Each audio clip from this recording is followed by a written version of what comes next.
There's an extensive scientific literature describing the positive impact of dietary plant compounds on overall health and longevity.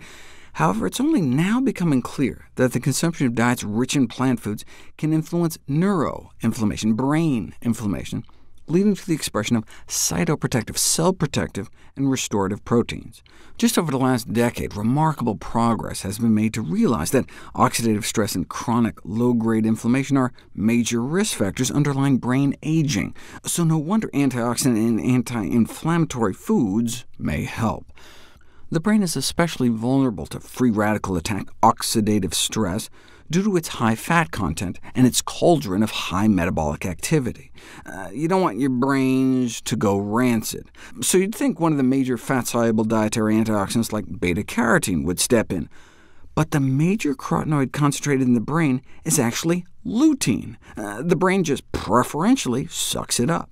For example, if you look at the oldest old, like in the Georgia centenarian study, recognizing that oxidation is involved in age-related cognitive decline, they figured dietary antioxidants may play a role in its prevention or delay, so they looked at 8 different ones, vitamin A, vitamin E, on down the list, and only lutein was significantly related to better cognition.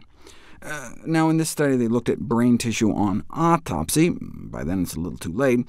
So how could you study the effects of diet on the brain while you're still alive? I mean, if only there was a way we could physically look into the living brain with our own 2 eyes. There is, with our own 2 eyes. The retina. The back of our eyeball is actually an extension of our central nervous system, an outpouching of the brain during development. And right in the middle, there's a spot. This is what the doctor sees when they look into your eye with that bright light. That spot, called the macula, is our HD camera, where you get the highest resolution vision, and it's packed with lutein. And indeed, levels in the retina correspond to levels in the rest of your brain. So your eyes can be a window into your brain. So now we can finally do studies on live people to see if diet can affect lutein levels in the eyes, which reflects lutein levels in the brain, and see if that correlates with improvements in cognitive function. And indeed, significant correlations exist between the amount of macular pigment, these plant pigments like lutein, in your eye, and cognitive test scores. You can demonstrate this on functional MRI scans, suggesting lutein and a related plant pigment called zeaxanthin promote cognitive functioning in old age by enhancing neural efficiency, the efficiency by which our nerves communicate.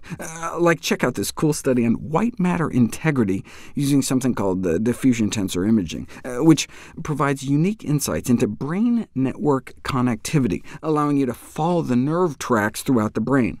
And researchers were able to show enhanced circuit integrity based on how much lutein and zeaxanthin they could see in people's eyes, further evidence of a meaningful relationship between diet and integrity of our brains, particularly in regions vulnerable to age-related decline. So do Alzheimer's patients have less of this macular pigment? Significantly less lutein in their eyes, significantly less lutein in their blood, and a higher occurrence of macular degeneration where this pigment layer gets destroyed.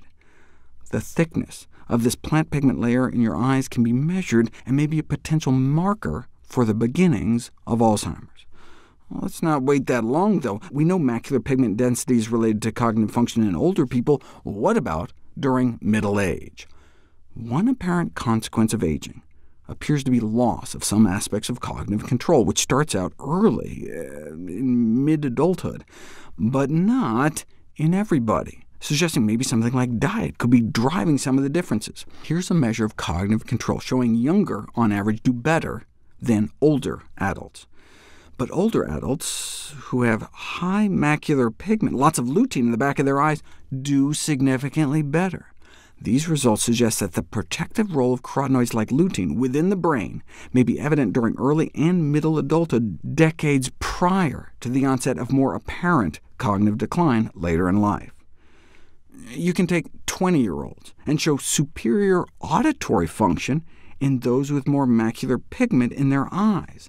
Look, the auditory system, our hearing, like the rest of our central nervous system, is ultimately constructed and maintained by diet, and is therefore not surprisingly sensitive to dietary intake throughout life, all the way back to childhood. Higher macular pigment is associated with higher academic achievement among school children. You can look into a kid's eyes and get some sense of how well they may do in subjects like math and writing.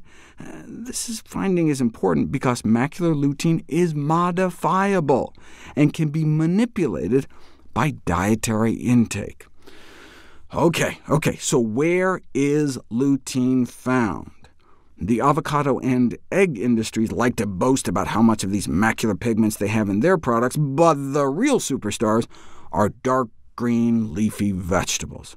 A half a cup of kale has 50 times more than an egg. A spinach salad or a 50-egg omelet. And the earlier, the better. Pregnant and breastfeeding women should definitely be checking off my daily dozen green servings, but it's also apparently never too late. While some age-related cognitive decline is to be expected, these effects may be less pronounced among those eating more green and leafy. But you don't know for sure until you put it to the test, which we'll explore next.